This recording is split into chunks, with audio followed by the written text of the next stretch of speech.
नमस्कार, मेरे चैनल में आप सभी का स्वागत है।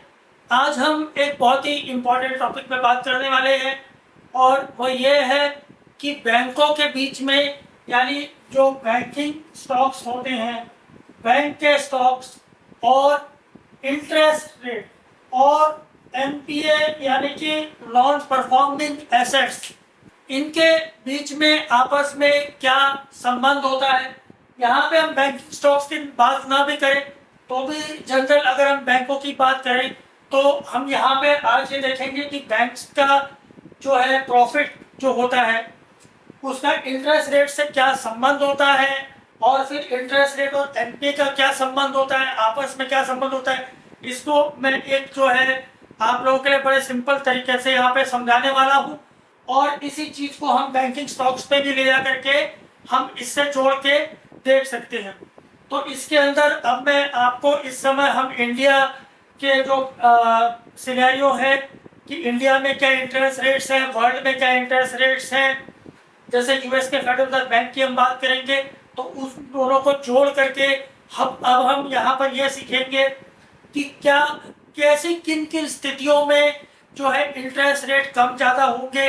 भारत में अगर हम आरबीआई की बात करें और अगर हम यूएस के फेडरल रिजर्व बैंक की बात करें तो वहाँ पे भी इंटरेस्ट रेट कम ज़्यादा करते हैं, क्या चीज़ें होती हैं और इनका इकोनॉमी पे क्या असर आता है और स्टॉक मार्केट पे क्या असर आता है। तो चलिए शुरू करते हैं। जैसे कि एक हम इस समय सबसे पहले हम बात करते हैं अमेरिका के मार्केट की, क्योंकि मुझे ये नहीं पता कि जब आप ये वीडियो देख रहे होंगे तब भारत ये आप 6 महीने बाद देख रहे हैं, साल भर बाद देख रहे हैं, 2 साल बाद देख रहे हैं, उस समय क्या इंटरेस्ट रेट होंगे। तो हम एक अजम्पशन जो अभी का एक है मान के चलते हैं कि इस समय अगर हम बात करें यूएस के इंटरेस्ट रेट की तो अप्रोक्सीमेटली मान के चलिए कि इस समय यूएस में इंटरेस्ट रेट है 5.75%। मान लेते हैं इंडिया में इस समय जो इंटरेस्ट रेट है वो है 6.75%। ठीक है, हम एक जनरल मान के चलते कि इंटरेस्ट रेट्स इस समय चल रहे हैं। अब क्या होता है कि अगर इंटरेस्ट रेट बढ़ेंगे या इंटरेस्ट रेट कम होंगे और इनका बैंकों पे क्या असर आएगा, और सिमिलरली बैंकों पे असर आएगा तो ऑब्वियसली उनके बैंकिंग स्टॉक्स पे असर आएगा। तो पहले हम इसको समझते हैं। सबसे पहले तो ये जानिए कि आपको कुछ चीजें सीखनी है। पहला ये कि जो इंटरेस्ट रेट्स यूएस में होंगे हमारे उससे थोड़े ज्यादा ही। अब इसके पीछे रीजन क्या है, तो इसके पीछे जो रीजन है वो जुड़ा होता है बॉन्ड्स से। तो ये बॉन्ड्स एंड यील्ड्स से क्यों जुड़ा होता है, किस प्रकार से जुड़ा होता है, यहाँ पे थोड़ा सा मैं तेजी से आपको समझाने आ रहा हूँ। हालांकि अगर आपको बॉन्ड्स और यील्ड्स के बारे में नहीं पता है तो मेरा जो चैनल है राजीव धर्माधिकारी, उस पर आप जाकर के मेरा नाम लिखे Rajiv Dharmadhikari bonds and yields, ये राजीव धर्माधिकारी यील्ड्स या बॉन्ड्स लिख देंगे, आपको कई सारे वीडियोस मिल जाएंगे। सिलसिलेवार देख लीजिएगा, एक वीडियो करीब 1.25 घंटे का है, 1 घंटे का, उसके अंदर तो बिल्कुल स्टार्टिंग से आपको देखने को मिल जाएगा, नहीं तो बाकी वीडियोस देख लेंगे तो आपको बॉन्ड्स एंड यील्ड्स की जानकारी मिल जाएगी। अगर आपको बॉन्ड्स और यील्ड्स के बारे में नहीं पता है तो फिर स्टॉक मार्केट में काम करने का आप लोगों को कोई फायदा नहीं है, क्योंकि फिर आपको बाजारी समझ में नहीं आएगा। क्योंकि बेसिकली जो बॉन्ड मार्केट होता है वही एक प्रकार से स्टॉक मार्केट को कंट्रोल करता है। तो खैर बॉन्ड्स क्या होता है, बेसिकली भारत सरकार की अगर हम बात करें, भारत सरकार को अपना खर्चा चलाने के लिए पैसे की जरूरत होती है तो भारत सरकार उधार लेती है। वो उधार लेने का तरीका जो है उसके लिए क्या करते हैं, वो एक बॉन्ड्स जारी करते हैं। जैसे मान लीजिए 100 रुपए का एक बॉन्ड जारी कर दिया, 100 रुपए का बॉन्ड जारी कर दिया, उस बॉन्ड के ऊपर एक इंटरेस्ट रेट होगा कि चलो ठीक है, उसको कूपन रेट बोला जाता है। अब ये बॉन्ड 2 साल के लिए हो सकता है, 10 साल के लिए हो सकता है, 30 साल के लिए हो सकता है। इसमें होता क्या है, 100 रुपए का बॉन्ड अभी भारत सरकार ने जारी किया, मान लीजिए 6.75% के इंटरेस्ट रेट के साथ जारी किया, तो क्या होगा। अब अगर मान लीजिए फर्ज करें, वैसे तो आप लोगों को ये बॉन्ड खरीदने के लिए नहीं मिलेंगे, इनको बड़े बड़े बैंक्स वगैरह जो है इंस्टीट्यूशंस खरीदते हैं, लेकिन फिर भी एक फर्ज करें आप ये बॉन्ड खरीद लेते हैं भारत सरकार का, आपने बॉन्ड खरीद लिया 6.75% के इंटरेस्ट रेट के साथ। यानी क्या हुआ, आपने 100 रुपए भारत सरकार को दिए, भारत सरकार ने आपको एक बॉन्ड दिया। बेसिकली बॉन्ड क्या है, भारत सरकार का वचन है कि भाई ठीक है जो भी इस बॉन्ड का धारक होगा उसको जो है हम हर साल जो है 6.75% का इंटरेस्ट रेट देते रहेंगे, और ये इंटरेस्ट रेट हम 10 साल के लिए देंगे। अगर 10 साल का बॉन्ड है, और 10 साल के बाद उसको व्यक्ति को अपने 100 रुपए वापस मिल जाएंगे। तो ये बेसिकली बॉन्ड्स होती हैं। अब यील्ड्स क्या होती है, यील्ड्स मैं समझा देता हूँ। अगर आप एक नया बॉन्ड खरीद रहे हैं, 100 रुपए का आपने आज ही बॉन्ड जारी हुआ, आप उसको बॉन्ड खरीद रहे हैं, उस बॉन्ड की यील्ड हो गई 6.75, यानी आपको जो इंटरेस्ट रेट मिलता है। अब यील्ड को बड़ी और तेजी से समझने के लिए मान लीजिए कि अब 1 साल गुजर चुका है, फर्ज करें 1 साल गुजर चुका है, 1 साल बाद यूएस में इंटरेस्ट रेट कम हो चुके हैं, यूएस में इंटरेस्ट रेट 4.5% से आ चुके हैं, भारत में भी इंटरेस्ट रेट कम हो चुके हैं, और भारत की इंटरेस्ट रेट अब जो है 1 साल बाद जो नए इंटरेस्ट रेट होंगे उस समय होंगे 5.75 के। ठीक है, समझिएगा इस चीज को। 1 साल बाद का जो बॉन्ड है उसके 5.75 का इंटरेस्ट रेट। अब आपके पास तो जो बॉन्ड है, 1 साल बाद क्या होगा, आपका बॉन्ड आपको फिर भी 6.75% का इंटरेस्ट रेट देगा। लेकिन वो नया आदमी अगर वो बॉन्ड, नया बॉन्ड भारत सरकार को 1 साल बाद जारी करेगी, वो खरीदेगा, तो उसको तो 5.75% का इंटरेस्ट रेट मिलेगा। अब फर्ज करें 1 साल बाद कुछ ऐसी स्थिति आ जाती है कि आपको पैसों की जरूरत है, आपको पैसे की जरूरत है, आप अपना बॉन्ड बेचने आते हैं, तो क्या आपका बॉन्ड के आपको 100 रुपए मिलेंगे? भैया आपने 100 रुपए में खरीदा था। पहली बात तो ये कि उस व्यक्ति को जो है, जो भी आपसे बॉन्ड खरीदेगा, आप अपना बेचने आएंगे, आप कहेंगे भैया मेरे पैसे 9 साल के बाद जो है आपको इसके अंदर 100 रुपए मिल जाएंगे, और सालाना जो है आपको इसके 6.75 के हिसाब से इंटरेस्ट रेट मिलेगा। अगर आप अभी नया बॉन्ड खरीदेंगे तो आपको 5.75% के हिसाब से मिलेगा। तो यानी बेसिकली क्या है कि आपके बॉन्ड की जो वैल्यू है 1 साल बाद, वो जो नया बॉन्ड 5.75 से आ रहा है उससे आपके बॉन्ड की वैल्यू ज्यादा है। तो बेसिकली क्या हुआ कि आपका बॉन्ड जो है उसकी कीमत बढ़ जाएगी, उसकी कीमत बढ़ जाएगी, उसकी कीमत बढ़ जाएगी, तो उसकी यील्ड जो है वो 6.75% से स्लाइटली कम हो जाएगी। 6.75 से 5.75% की बात नहीं कर रहा हूं। उसकी यील्ड, अगर बॉन्ड की कीमत बढ़ जाएगी, क्योंकि उस पर इंटरेस्ट, जो नया बॉन्ड आया है उस पर 5.75% का इंटरेस्ट रेट मिल रहा है, और अभी जो बॉन्ड है उसका 6.75% का इंटरेस्ट रेट है जो आप बेचने जा रहे हैं 1 साल बाद। हालांकि उसमें आदमी को 9 साल तक 6.75% का मिलेगा, लेकिन फिर भी उसमें 1% ज्यादा भी इंटरेस्ट मिल रहा है, उसकी वैल्यू ज्यादा हो जाएगी। बॉन्ड वो आप 100 रुपए का नहीं दिखेगा, वो थोड़ा ज्यादा का।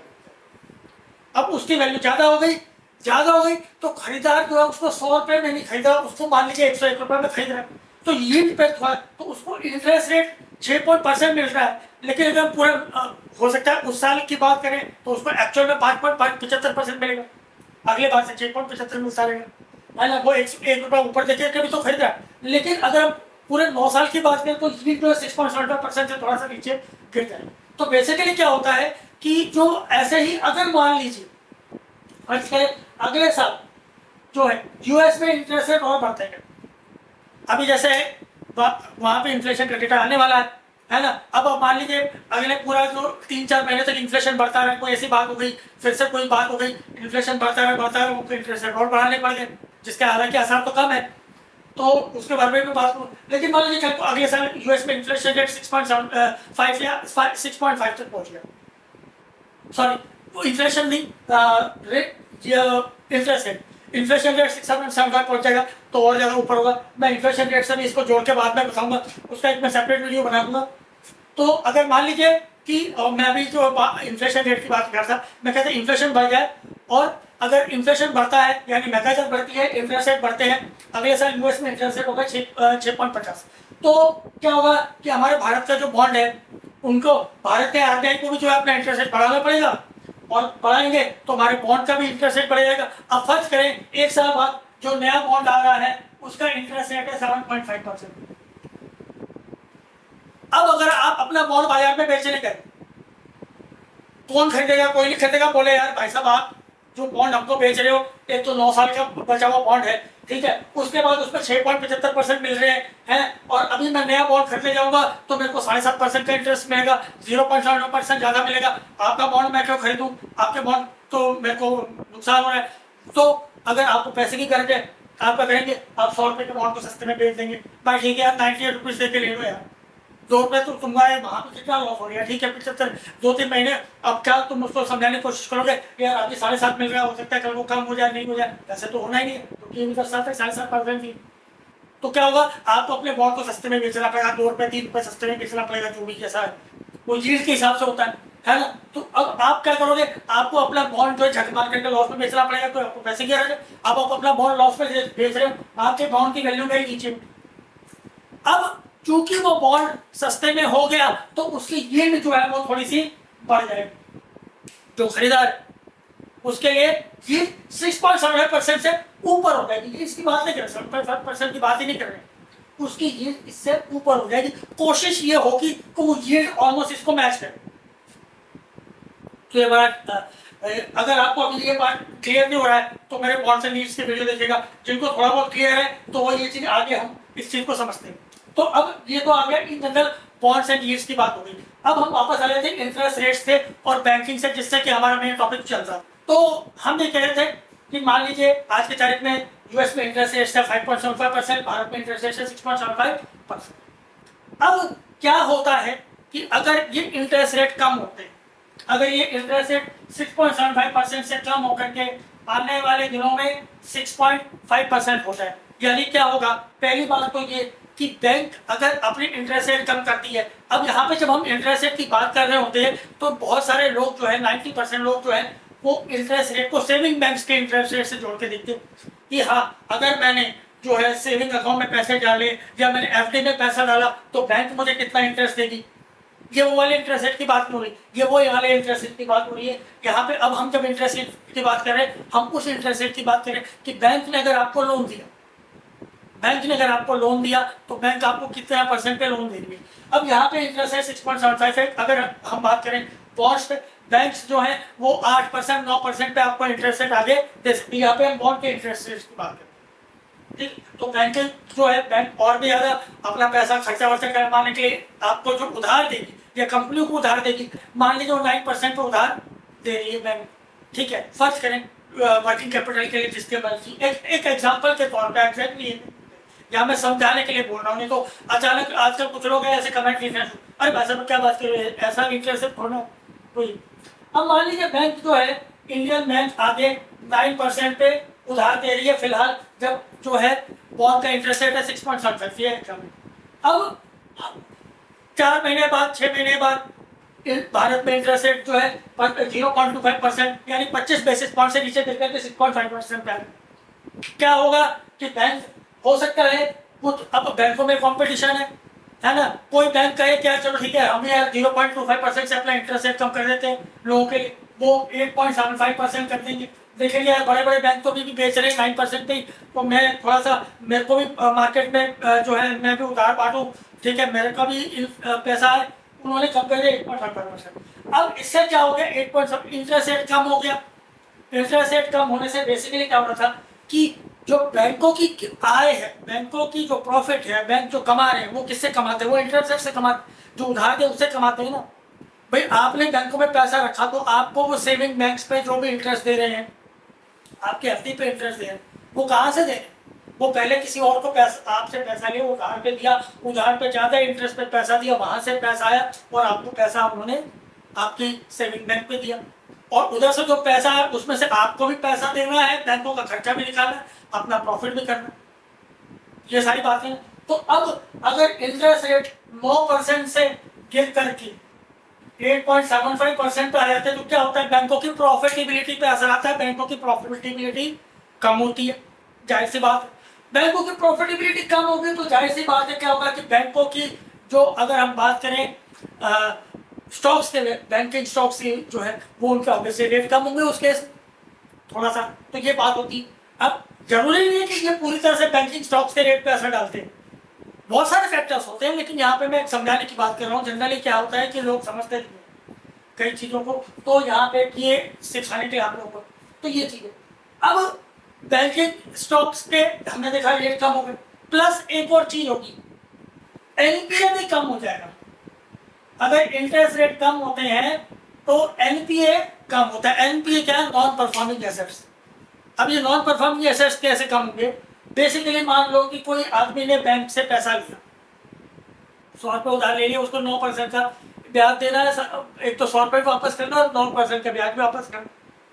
अब उसकी इतनी प्रॉफिटेबिलिटी नहीं बेचारी, उतना कमाई नहीं पा रहा है, 9% का ब्याज नहीं दे पा रहा है, ठीक है। वो बैंक को 8.5% उसने जो है, मान लीजिए कि उसने 100 रुपये पे जो है उसने कुछ धंधा शुरू किया, नहीं चला, ज़्यादा से ज़्यादा हद से हद उसको 8.75% का ही फायदा हुआ। उसको पहले केस में बैंक को कितना देना था? 9 रुपये देने थे, 9 रुपये नहीं दे पाया, वो 8.75 दे पाया। 0.25% जो है उसको बैंक को उसकी उधारी चढ़ी नहीं, ठीक है, ये वो इंटरेस्ट नहीं दे पाया। अब 8.75% है तो वो बैंकों को अपना पूरा लोन चुका पा रहा है। ये एक मोटा मोटा मैं समझा रहा हूँ। बेसिकली एनपीए बहुत अलग चीज है, इसको भी आराम से मेरे को काफी समय लग जाएगा, लेकिन फिर भी आपको समझाना। तो क्या होता है कि ऐसे केस में जब इंटरेस्ट रेट कम होते हैं तो कई सारे ऐसे बिजनेसेस होते हैं जो पहले इंटरेस्ट रेट पे नहीं कर पा रहे थे, जो उधार चुका नहीं पाते, वो उधार चुकाने की थोड़ी बहुत क्षमता में आते, वो अपना थोड़ा थोड़ा उधार करके चुकाना शुरू करते। तो ऐसे में क्या होता है? बैंकों का नॉन परफॉर्मिंग एसेट्स कम होता है। अगर नॉन परफॉर्मिंग एसेट कम होता है तो बैंकों के, अगर हम देखें तो बैलेंस शीट पे आता है, तो पर्टिकुलरली तो थोड़ा बहुत ये बैंकिंग के स्टॉक्स के रेट्स को ऊपर की ओर पुशअप करता है। इंटरेस्ट रेट का कम होना बैंकिंग स्टॉक्स के वैल्यूएशन को नीचे लाता है, और एनपीए का कम होना बैंकिंग स्टॉक्स के वैल्यूएशन को थोड़ा सा ऊपर पुट अप करता है। तो ये बहुत कॉम्प्लेक्स चीजें हैं, कई सारी चीजें। आप इसको जो है, आपको और भी कई सारी जगह पे वीडियोस वगैरह देखने को मिलेंगे, पढ़िएगा, काफी सारा तो आपको सीखने को मिलेगा, मोटा मोटा आ सकता है। इसी के रिवर्स में अगर हम बात करें कि अगर इंटरेस्ट रेट बढ़ गए, ठीक है, 6.75 से ये 7.5% हो गया, 1% बढ़ गया। बैंक्स जो थे 9% का ब्याज दे रहे थे, अब 10% का ब्याज लेना शुरू कर दिया। अब ये 6.5% से 7.5 पे होने पे बैंकों को 9 से 10 तक क्यों बढ़ाना चाहता है, ये भी मैंने बॉन्ड्स एंड यील्ड्स के वीडियो में समझाया हुआ है। तो फिर भी अगर नहीं समझ में आया हो तो कोई मुझे वीडियो बनाने के लिए बोल देना, इस पर मैं सेपरेटली वीडियो बना दूंगा। तो फिलहाल मान लीजिए बैंकों ने जो है, बैंकों ने भी अपने जो लोन दे रहे हैं उस पर इंटरेस्ट रेट बढ़ा दी 10%। अब उससे क्या होगा? बेसिकली बैंकों को तो पैसा ज्यादा मिलेगा, तो बैंकिंग स्टॉक्स के रेट थोड़े से बढ़ने चाहिए कायदे से। लेकिन इसी के साथ एनपीए जो है, वो एनपीए भी बढ़ जाएगा। एनपीए क्यों बढ़ जाएगा? भैया पहले जो है, अब लोगों को क्या है, 9% का इंटरेस्ट रेट चुकाने में दिक्कत हो रही थी, 10% का इंटरेस्ट रेट कहाँ से चुकाएंगे? लोग एक तो उधार लेना कम करें, जिन्होंने उधार ले रखा 10% पे, उन्होंने जो है, उन्हें लग रहा था कि यार उसके पास रिपोर्ट थी बंदे के पास, यार अच्छा है, इतना है, हम इतना कमा लेंगे। लेकिन अब क्या है कि 10% को उधार ले लिया, रिपोर्ट बनी हुई थी 9% के जमाने की, उसके बाद जो उनके रिपोर्ट बनी हुई थी, अब 10% के हिसाब से उधार ले लिया। पूरी इकोनॉमी में जो है, सब हर कोई जो है 10% के हिसाब से उधार ले रहा है, तो लोगों ने अपने अपने प्रॉफिटेबिलिटी लेने के लिए जो है अपनी चीजें महंगी कर दी, या बाजार में माल इतना नहीं बिका जा रहा, कुछ भी है। ओवरऑल जब इंटरेस्ट रेट बढ़ते तो थोड़ा सा क्या, इकोनॉमी में जो पैसे का स्लैक आता है, मूवमेंट में स्लैक आता है। तो बहुत सारे जो है कई बिजनेसेस होते हैं, वो जो उधार हाई इंटरेस्ट रेट पे लिया उधार चुका नहीं पाते, और फिर वो चुका नहीं पाने के कारण वो आ जाते हैं नॉन परफॉर्मिंग एसेट्स में। क्या ये वो एसेट है जो हम, ये एक प्रकार से एसेट तो है, लेकिन ये परफॉर्म नहीं कर रही है, इंटरेस्ट नहीं हमको चुका रहे। अभी उनको जो है दूसरी श्रेणी में नहीं डाला कि ये तो गया गुजरा केस है। फिलहाल ये है कि हाँ, इससे पैसा आना चाहिए था, आ नहीं रहा है। तो एनपीए बढ़ने के कारण क्या हुआ कि बैंकिंग स्टॉक्स की वैल्यूएशन उस हिसाब से कम होगी, लेकिन इंटरेस्ट रेट बढ़ने के कारण बैंकिंग स्टॉक्स की वैल्यूएशन ऊपर जानी चाहिए। तो ये बेसिकली थोड़ा सा फंडामेंटल। तो इसीलिए क्या होता है कि अमूमन अगर हम बात करें कि यूएस के फेडरल रिजर्व बैंक की, तो अभी जैसे कि अभी रिसेंटली उनकी मीटिंग हुई थी, उन्होंने इंटरेस्ट रेट में कोई चेंज नहीं किया। अभी हमारे आरबीआई की मीटिंग हुई, जो है अगर हम देखें तो बैंकिंग स्टॉक्स जो है, बैंक निफ्टी ऊपर चला गया करीब 450 पॉइंट, क्यों? क्योंकि इंटरेस्ट रेट में कोई चेंज नहीं किया। हालांकि एक्सपेक्टेड होता है, ऐसा नहीं है। जब भी बैंक, अगर आरबीआई या यूएस के सेंट्रल बैंक इंटरेस्ट रेट कम करने वाले होते हैं ना, पैसा नहीं किया आपको एकदम झटका लग जाएगा, अच्छा उन्होंने कम कर दी। ये ऑलरेडी मार्केट में न्यूज चल रही होती है। आप बॉन्ड्स को देख करके, उनकी यील्ड्स को देख करके एक अंदाजा लगा सकते हैं कि यील्ड्स क्या, कहाँ जा रही है, कम हो रही है, ज्यादा हो रही है, ठीक है। इंटरेस्ट रेट कम होंगे, ज्यादा होंगे, तो थोड़ा सा ये सारी चीजें हैं। अब एक छोटा सा और बताया था कि यूएस का जो इंटरेस्ट रेट होगा, यूजुअली इंडिया का इंटरेस्ट रेट उससे ज्यादा क्यों होगा? क्योंकि हमें भी तो अपने बॉन्ड बेचने हैं।